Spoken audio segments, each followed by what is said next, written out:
Hello, today in less than 5 minutes, K&G International Advisors will bring you up to speed on the international financial markets. This week's report is entitled, Housing Investment, the Next Boom.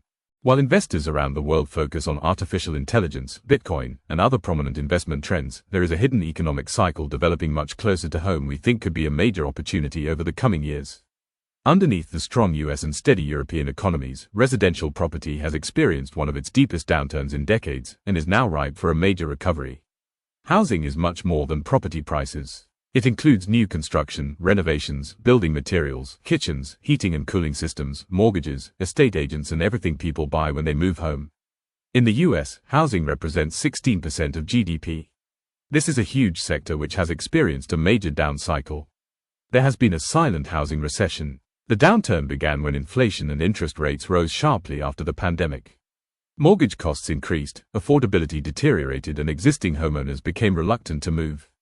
The resulting slowdown in the sector has been dramatic. US existing home sales fell to approximately 4.1 million in 2025, the lowest level since 1995 and around one-third below the 2021 peak.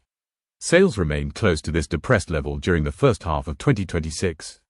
Europe has experienced a similar adjustment. The number of homes receiving building permits across the EU fell from nearly 2 million in 2021 to 1.5 million in both 2023 and 2024, a decline of approximately 25%. France, Italy and Finland have experienced particularly severe contractions. Unlike a conventional recession in residential property, employment and consumer spending remained relatively resilient over recent years. There was no wave of forced selling comparable with 2008. Instead, the housing market simply froze. The correction has already happened. Commentators often assume housing cannot recover until interest rates fall substantially. That could be wrong. Housing affordability can improve in three ways: mortgage rates can decline, property prices can fall, or household incomes can rise. Over the past several years, the second and third of these adjustments have already been taking place. In the UK, median earnings increased by 25% between 2021 and 2025, while median house prices rose by only 5% and declined when adjusted for inflation. London's correction has been more pronounced. In some central areas, prices have fallen by more than 20 to 30% when adjusted for inflation. The conditions for an upturn are here. Both the US and UK suffer from structural housing shortages. Freddie Mac estimates that the US housing stock is approximately 3.7 million homes below what is required. The UK has also consistently built fewer homes than underlying demand would justify.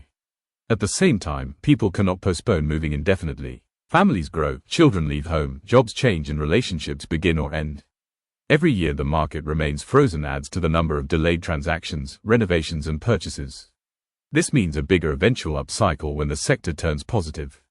There are already early signs of life. UK residential transactions in May 2026 were 17% higher than a year earlier. US housing starts rebounded by 19% in June after a weak May.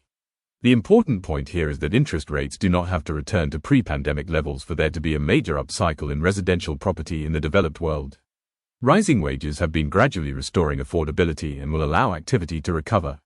If interest rates do fall, then the process would accelerate considerably. For investors, the opportunity is broad and very exciting. A recovery in transactions and construction would benefit house builders, building material suppliers, home improvement businesses, property services, mortgage providers and many other companies already represented in major stock market indices. This would be very good for GDP growth and for stock market returns. A major residential market recovery would also be very good news for owners of property in cities like London, New York, etc., which have seen prices frozen for close to a decade.